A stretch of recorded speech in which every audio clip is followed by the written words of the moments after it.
And welcome back to the hottest marriage show in the galaxy. It's your man, John D, aka Too Much, and my wife, Do. How are you doing today? Do is well. Well? Yeah. Like she does everything? Yeah. Okay. And that's what my mood is doing right now. That's awesome. Why's your mood doing so well? Because it's rainy outside, but we turned this heat back on, which makes me feel better. There's a window open. Look, is it? Dallas's window's open. Dallas's window is You see, open. this is the type of things that there's a disconnect in this family. Oh, God. Okay, let's not lay our... No, I'm just saying, there. like, she turns the heat on and the windows are literally open. Because I was chilly. I get it, but, like, if we were poor... Get on my nerves. No, I'm just saying, it's different, right? Because it was like, let's ensure the windows are closed but now it's like the privilege has been started. I got a question for you. I'll probably have an answer. I know. I was wondering what could people master to make the world better in your mind? Like if everybody decided to work on a particular area of life, what could make the world better? Oh, shoot, I don't have an answer for that. I don't know. Do you think that the world needs to work on anything? Yeah. Yeah. So what could everybody work on, just a little bit at a time, and then over the course of time, it'll just you can see it working. Well, see, that's the thing. I don't think that is something that everyone needs to work on. I think that, I think some people need to work on being selfless. I think some people need to work on being selfish. Like, I feel like there are some people that run themselves in the ground taking care of everybody else, and they're not maximizing their own lives. And I think that when people are living... if they're living in the best space in their life, like mentally and just what they're putting out into the world, they are contributing a great thing to the world. What does that look like, but though? I feel like they starve themselves because they're taking care of everybody else. So you can't. How does that start? That's what I'm saying. Like you say that's what people are doing, but where did that come from? Well, let me first say that some people are selfish because they're taught to be selfish, and so they need to work on being selfless. But the people who I think are more selfless, I think that they've grown up. There are certain people in your family who have been conditioned to be the caretaker. Have you ever had anybody in your family like that? I don't know about conditioned to be a caretaker because I want to make sure I understand. So I'm going to do I'm going to practice this communication thing. Yeah. So what does a caretaker look like you? Like, what does it look like so I can see if I have something in my family that looks like that? Okay. So when I think about people who are conditioned to be caretakers, I think of they watch over the younger siblings, or they're the ones that you're like, they're the ones that help with the groceries. They help with dinner. They watch kids. They help more. Is it like the older person? I don't necessarily think so. Like, as an example, I have a friend. I feel like she's been conditioned from the beginning to be a caretaker, and that's why she doesn't maximize her potential. I don't maximize mine either, so let me just be clear that I'm not talking junk about nobody. But I remember growing up, and she had a lot of brothers and sisters, and there was one younger sibling that you would have thought she was this child's mother. She was always rocking her to sleep, taking care of her, doing whatever she needed to do for that person. When her and with all of her siblings. And so now she takes care of everyone in her family as well, to her detriment. Like, her mother fell sick, so she took care of her mother majority of the time. She has an older brother. Is she accepting that responsibility? Yes. So and this is what I'm saying, but she was conditioned to do that. And when you tell her you have a whole other brother who has a wife, their kids are older and they're established, and you could share these responsibilities so you could breathe. She's like, yeah, I know, but You know what I'm saying? She's learning how to share the responsibility. I think her mom is staying with an aunt right now just to give her a little bit of respite. But when I think about her growing up, I always think about her taking care of somebody. And I always think about, like, she would go without getting her hair done or go without, getting something to wear to go somewhere. She might be the one to be like, I just won't go. Or when I think about how she made sure other people looked stellar or they had what they needed or what they wanted, even to the detriment of her having to work harder so that they wouldn't have to work. But you said she had other siblings, right? She has one, she has one older brother, and then she has, younger siblings. So I'm trying to figure out why you said, like, why the rest of them was in condition. Because she was the one. So she had, her mom took in a lot of foster kids, and some of them she adopted. And so they were, like, younger. Are you saying, like, maybe she was, like, taken advantage of, like as far as they saw the potential in her and it was like, we're going to condition her? Like, no, I don't think anybody purposely did it. That's what I'm saying. How do you avoid it then? Oh, I don't know. Well, that's what I'm saying. But what I'm saying is if you look inside yourself and you feel like, okay, I am taking care of everybody, but what about me? Like, if you take a look at yourself and be like, what about not just your physical appearance, but sometimes your physical appearance is a window into the inside, what you're feeling like as well. But if you look at how tired are you? How fulfilled do you feel? How do you, do you care for yourself? At any point in time, are you a priority? I think there are some people that they always put themselves on the back burner. Do you think, like, that person is somebody who believes that they're more important than they are? And when I say that, I just thought about how you made me feel, and I feel like this is similar. Like, he was like, John, that school is going to run with you or without you. What are you going to do for you? So in my mind, I thought I was a perfect thing that's keeping things together. Yeah. Like, could this person not believe that the things are going to be okay if she steps away? Yeah, I do. I think that, and I think part of that is for people, not institutions. Like in your case, I was like, nah, please.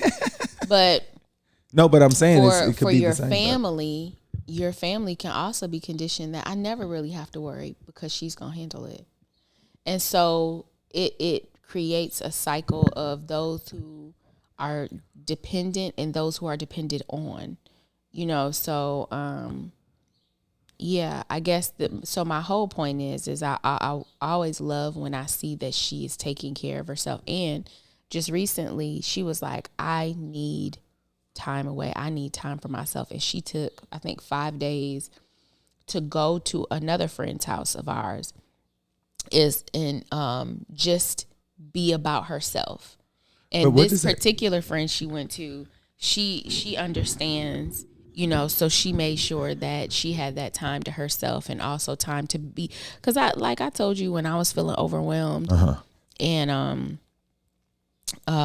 my friends and I went to Mexico one year for our 30th birthday. We went, and I felt like I was Kanika. I was not anybody's wife. I wasn't anybody's mother. I only owed myself.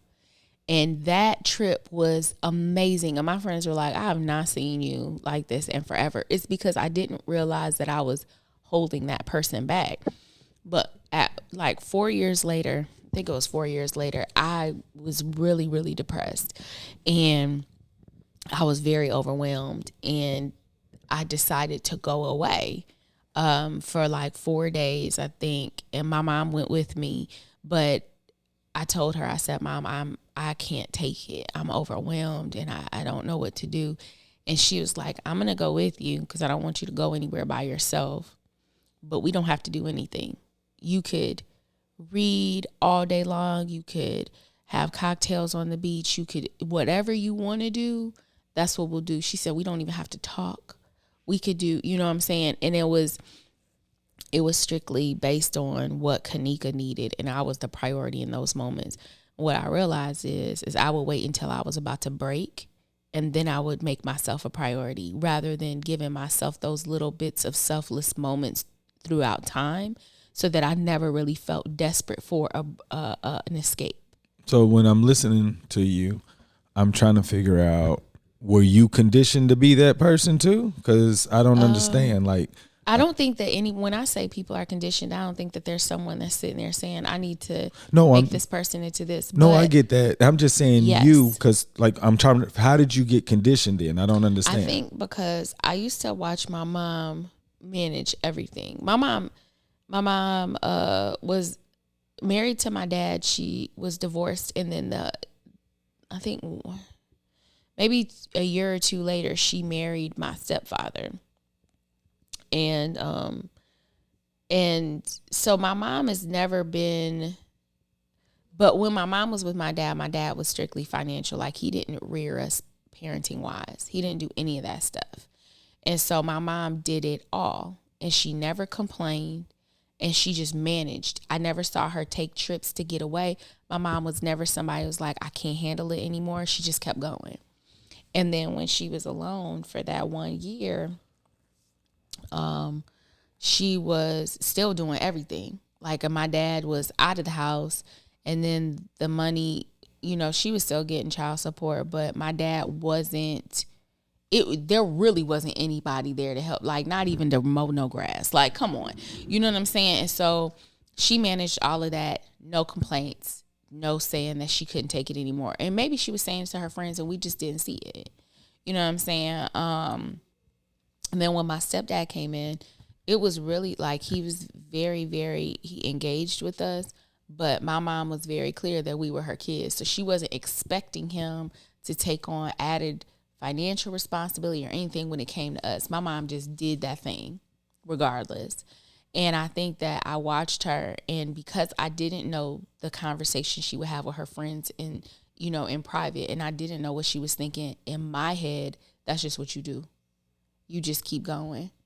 You do everything you're supposed to do. You make sure that everything, if it's supposed to look a certain way, and if it doesn't, you better fill in a gap.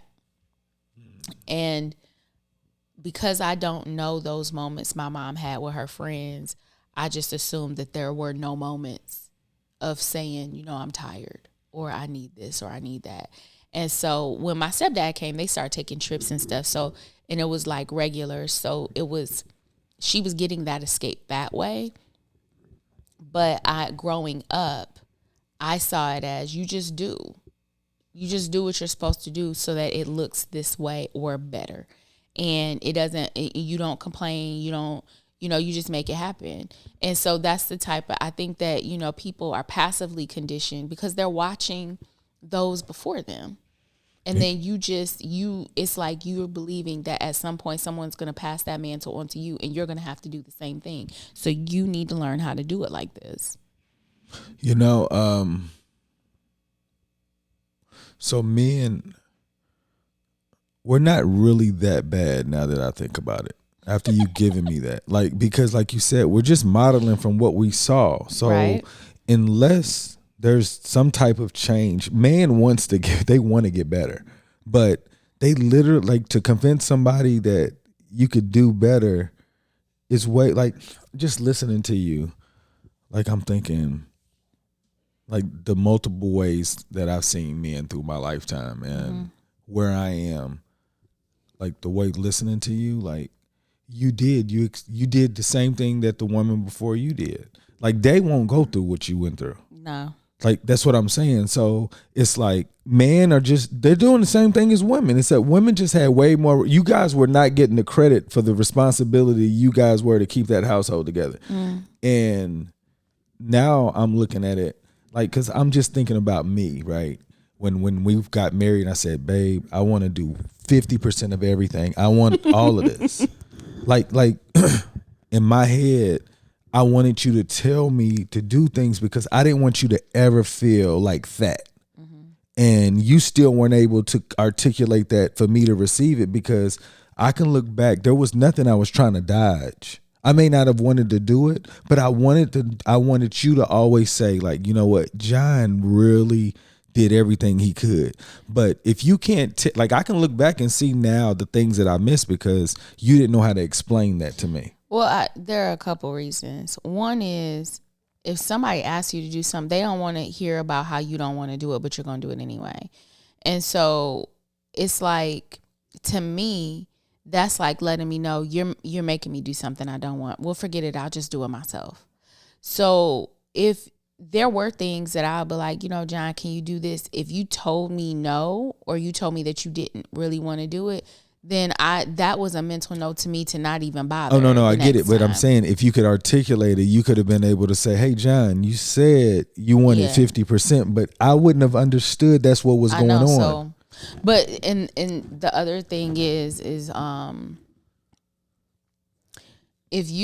if you tell someone and they don't receive it and you spend more time explaining it to them than what you feel like you would have had if you just done it yourself, you just do it yourself. But then you create this problem. Yes, but the thing is that sometimes, like, just like sometimes you just don't have the bandwidth for the extra. You be like, you know what? If I'm going to have to have this discussion, I'll just do it myself. It's not helpful to the person who takes everything on. I understand that. But I'm saying to you that, the other thing is understanding the complexity. Like, I don't know if we ever talked about this. There was one time where I sent John a message and I said, I want you to write down a list of everything you think is necessary for a household to run. And I'm going to do the same thing, and we're going to compare our lists.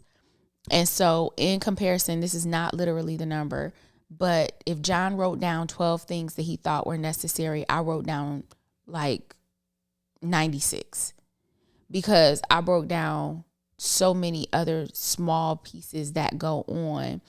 And when I'm going through what we have to do for the house or for the family, for the kids, what they need to do or whatever, I'm thinking about all of these different details that need to be taken care of.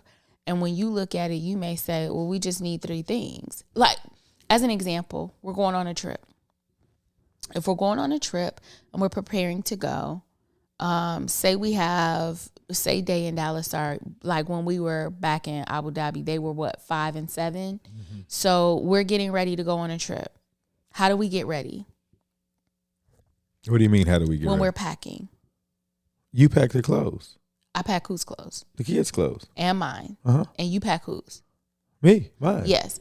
And so if we're talking, the kids' clothes need to be packed. But see, this is the thing when I think about that, it's like, I'm going to miss something if you don't tell me, hey, John, this is how I'm packing this. And so in my head, I'm like, you've accepted a responsibility that's your part. Apparently, like I wouldn't expect somebody to say, hey, I'm going to keep putting more things on my plate. So even if you felt like you didn't want to explain it to me, it was almost like I'm the bad guy because I wasn't going to get it. Like, and I'm telling you, as your husband, as a man, even when I was younger, I was like, I was very stubborn. I get it. But it wasn't that I didn't want to help you. Yeah. And so what I'm saying is that then get in there with me. And not that you would have known then. That's what I'm saying. For anybody who's listening now. So say I take on the task of, like now, oh no, I'm going to finish this thought. So when I was packing their clothes, it would have been another thing of, okay, when you're about to pack the kids' clothes, let me know. And so then I'll be like, okay, John, I'm about to pack their clothes. Okay, so what can I help get? Okay, we need to, because after a while I started telling the kids, you need 5 pairs of socks, 5 sets of underwear, 5, and then they would put those things in their bag and then I would fill in the gaps. But that's what I'm saying. Like in my head, I don't know I should model and see what's going on. But that's what I'm saying is that if you don't tell me, how am I going to know? Yes. But what I'm saying is for those who cannot articulate it, and for me, even in those moments, I used to think, I wish he would help me. But I also understood that when you would put things in there, you'd be like, oh, I'd be like, but they need to have this and this too. And you would minimize it. Oh, they don't need all that. Or, oh, well, I already put this in here. So they don't. And it's like, but they need this just in case of this. So I'm saying, and then you would downplay it. So it's like a battle. So, but in the end, when we would go somewhere, we weren't missing things.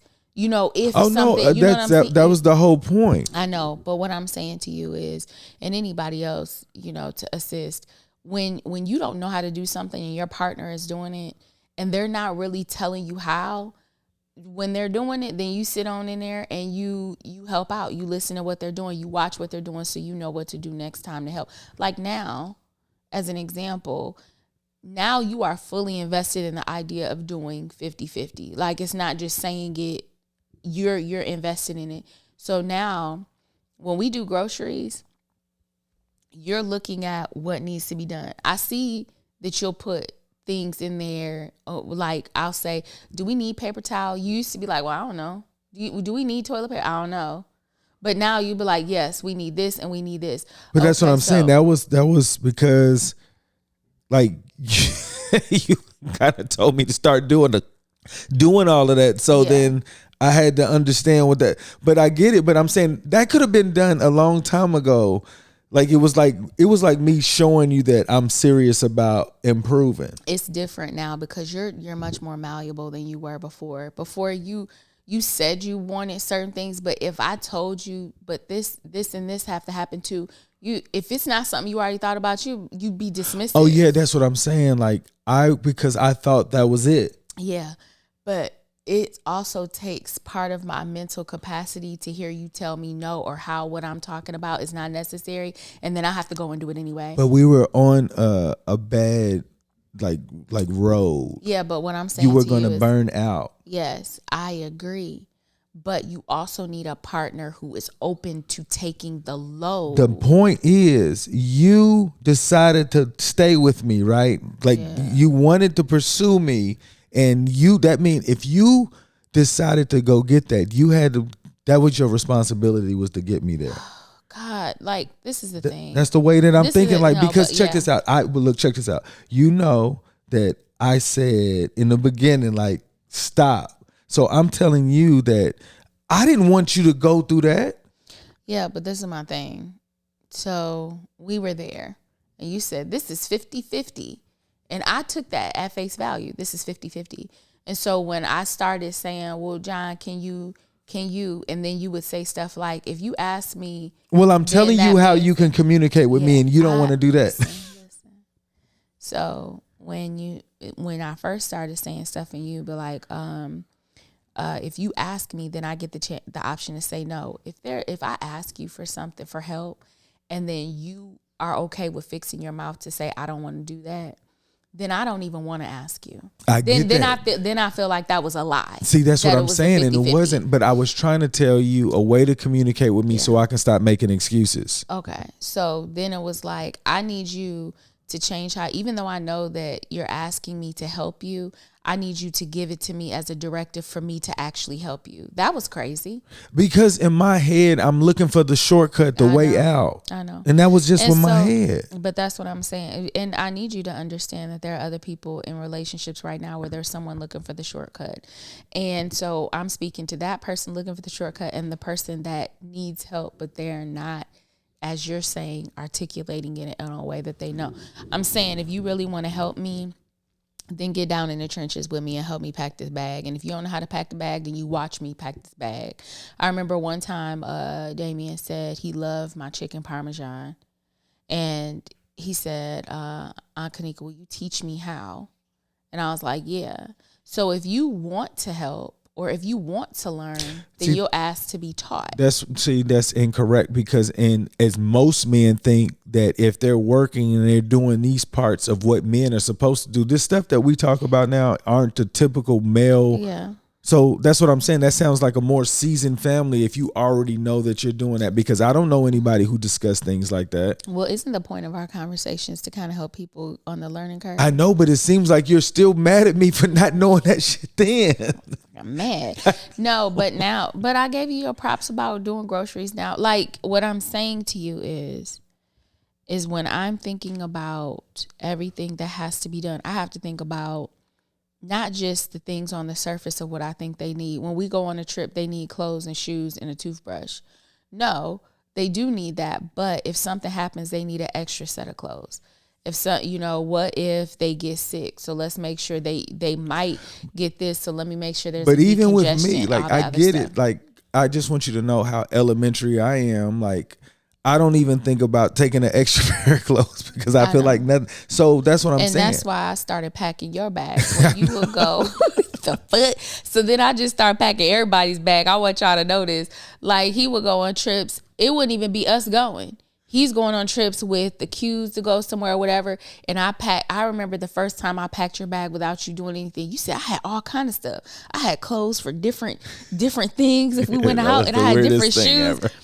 Look, this dude used to travel in a backpack. I did for so long. And I want you to look, check this we're out. going to have this roller. I need y'all to check this out. So, like, she really, like, I had a backpack. I mean, a real suitcase, like a like a travel suitcase instead of. He had a roller, a carry-on. Yeah. So, like, she was doing it right, and I remember when I came back, and like, she didn't pack my bag right. Nah, I was mad at him. Yeah, so she didn't pack my bag, and then I packed it, and it was a total different experience. From I'm like she's mad at me.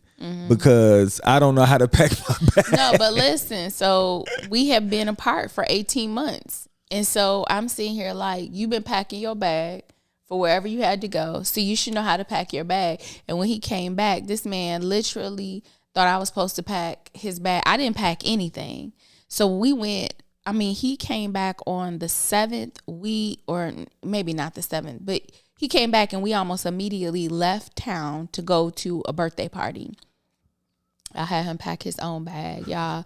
He was missing underwear. He was missing. It was so many things. I was like, what were you doing? He was like, you didn't pack my bag.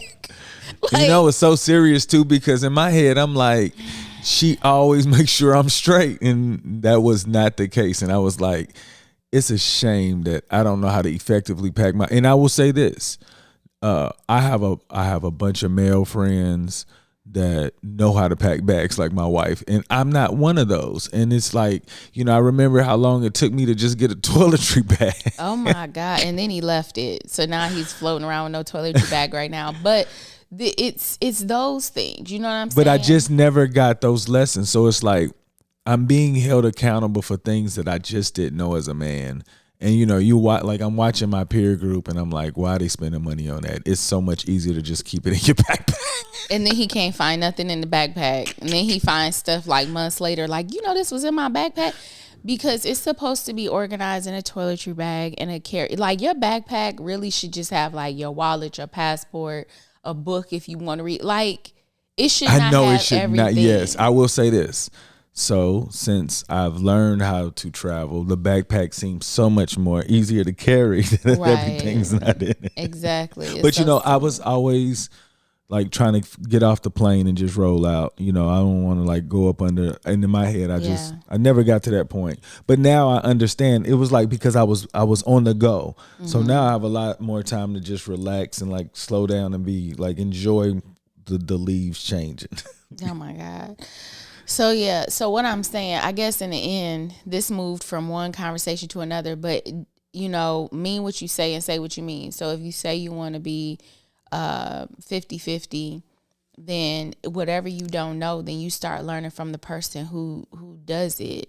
That would have been more helpful for me, because it kind of felt like it was fake when you said, you wanted to be 50-50 and be able to do the same things that I could do. But then when I would tell you to help me in doing it, you would tell me when you wanted to engage and when you didn't, or you didn't really want to learn. And so. Well, like, you know what? I recall asking you, I said, is there anything that I could work on? And you didn't say, you're like, John, you're doing a great job, right? So in my head, certain responsibilities that you just accepted, I didn't know I should have learned them, because if you was like, hey, John, when I pack the kids' bags, you probably should get in there with me so you know how to do it, because sometimes I don't want to do it. And I feel like if you knew how to, like, so in my head, if you don't tell me to do that, so when I'm asking you, just tell me what I could work on. Well, I think that part of that is because I look at what's going on and then I fill in the gaps, and I feel like I expect that from other people, or I expect it from you. See, I'm looking at you not as a man. I'm looking at you as an adult and as a co-parent and a co-part and a partner. And so when I'm looking around at what's going on with the family and what we need, what you need, what the kids need, I'm like, okay, this has to happen. This has to happen. This has to happen. Let me fill in these gaps. And I expect you because I'm not thinking of man and a woman. I'm thinking of you're my partner. You're like my equal. So I'm expecting you to scan and survey the situation too and fill in the gaps and be able to fill in the gaps when I can't. So now, like, I know that when it comes to groceries, I know you will most likely, if you do the grocery list all on your own, we're not going to miss things like we would have before. Correct. Apparently from this conversation, packing is something we need to work on. So we'll do that. But it's, I guess I just felt like, why am I telling you? Why am I telling you to come and get in with, like, if I ask you to do a small task that helps me with packing and you don't want to do it, why would I say, you know what, you need to come and work with me on how to pack this or how to do that? It just didn't, to me, it's like if I got to fight or if I have to do extra prodding, then I'm just going to do it myself. And part of that is the responsibility of you to look and say, what other skills should I be learning so that I can do what my partner does in the house? I think that would definitely help know where neither of the partners are burnt out if the other ones know what the other one is doing. Like, especially in even flipping it on me. I used to swear up and down I wasn't good with money, so you could handle everything that had to do with money. But I was the wild card in, is there going to be an overdraft? Because I don't pay attention to money, but you're paying attention to all of it. And so when you would say, dude, there was an overdraft. Like, oh, well, I didn't know. I wasn't paying attention to that. I put my money in there. How much money do you think we paid in overdraft? Yeah, we probably paid $12,000. Oh, no, I don't know. But I know that we paid a lot of money in overdraft fees. And it was because of her. And it was because of me. And I would give her the warning. Hey. Yeah, we're getting low. And I was still like, in my head, though, I was operating off, oh, we need these groceries. We need more toilet paper. Like, I would just go on the grace, like I was just stepping out on faith that money was in that account. But what I realized is it was really just me being lazy. But see, I didn't know to say that, hey, look, this is what's going on. But I felt like we did kind of. We didn't sit down and you say, okay, this is the money we have and we need to go through this. Because that's the type of learning that I needed. I needed somebody to sit down and say, this is what's leaving and this is what's left. And this is how much you cost me or you cost us because you're not paying attention. And so do you know what all of this is coming from? The lack of communication. Yeah, I know. So then when we went to Abu Dhabi, everything was in this account and I couldn't be on the account. So he's on the account and I didn't see anything that was going on and it made me nervous about money because I wasn't working. So I got an allowance and that's what I knew about money. And you would tell me, well, go ahead, do groceries. And I felt like the money was unlimited when I would go shop for groceries or whatever the kids needed or whatever. And so when we got back here and you were still in Abu Dhabi, I had to manage everything. And it made me so much more aware of, okay, what is the threshold of what's okay? You always should have this much, set to the side. You never want to be. It made me so much more aware because then now I'm responsible for it and I couldn't just be floating around doing whatever. And so it goes both ways. Yeah. I understand that there were things that I wasn't interested in learning. I just kept on overdrafting. It was like, oh, I'm sorry. I didn't know. And them things was $35 a pop. 36. Was it? Yes. Yeah, it was a lot. They wasn't playing. They was definitely immediately popping that 36 on there. Yeah, I believe we're in a class action lawsuit now. So shout out to everybody who's fighting for us. Because I would like some of them ducats back so I can put it on the student loans. Because some of the stuff was just crazy. Like, You do the overdraft, and then if you overdraft for more than 2 days, then they do another $36, fee. It was just like, it was lunacy. And so I'm not gonna act like you're the only person that needed to learn. And I learned being tossed into the water on my own that I had to do it a certain way. Yeah. And it keeps me aware of money now all the time. But with you, like I keep saying the groceries, but the groceries used to bother me because John used to get mad because some weeks the groceries would be like $150, and other weeks it'd be like $250, $300. But I was like, you have to understand that I don't always buy paper towel. I don't always buy laundry detergent. I don't always buy toilet paper. And so that hikes up amounts on the grocery bill. But because he didn't know that, he used to yell at me about money. Like, what are you even, like, groceries shouldn't be this much. Yes, but when we have those big items that we have to do once a month or something, it's gonna be higher on that month, on that week. that all of that was just stemmed from me not knowing how to deal with money. Yes. Or money. Yeah, okay. Money, period. Because at the end of the day, you weren't out like taking people out on the town and like, spending money frivolously. You were just doing, whatever to benefit the house. And it was just like, I didn't get it. Yeah. But, that's just, but if you had been doing, if we had been going over, like now, John starts the grocery list, and then I'll go on and look and fill in what I need, and the kids they'll do, they'll tell us what they need or whatever. Before, I was just going to the store and getting stuff. Yeah. Now it's like you can see where that money is going. Yeah. Yeah, and it's like when you see that toilet paper costs $12, you be like, oh, you know what I'm saying? This costs whatever. It's different. Yeah, I guess so. Like when you, participate in those activities, you can have a better understanding of why things are looking the way they do. And so I would have thought that when I packed your bag and you came back and you were just raving about how great it was, that you would be like, oh, I need this. And you was like, nah, I still haven't learned. No. And you had no underwear. No, I had underwear. I didn't have socks. Was that what it was? You were missing socks. So it's like, but regardless, you got to get in there. Yeah, but that's what I'm saying. That was a learning lesson because, as a man, I'm telling you, there's a lot of men out there that think they figured it out. Like they're just done. They just like, you know what? She's been doing it all these years. Why would I take that job from her? Yeah. But please take the job from her.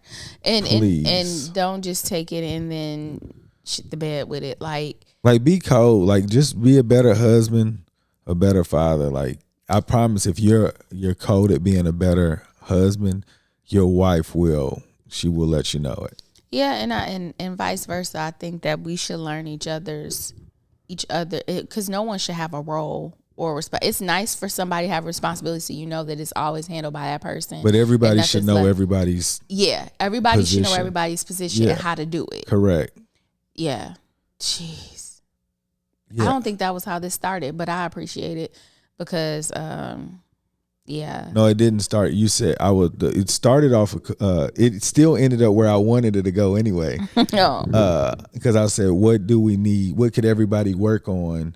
And you was like, it's nothing. People need to be selfless or selfish. And I said, no. I was like, if everybody worked on communication just a little bit every day, we could lose some of the misunderstandings. Just so how you said, as parents, everybody should know everybody's job just in case. Yeah. And then the better you know each, it's just like you're the LeBron James of the offense, but you got two LeBron James on the team now. You don't have like two specialized players. Yeah. You got two LeBrons is way better than having a cold point guard and a shooting guard. You got two LeBrons. You can do everything. So I hope that's the lesson that we could give out. Two LeBrons.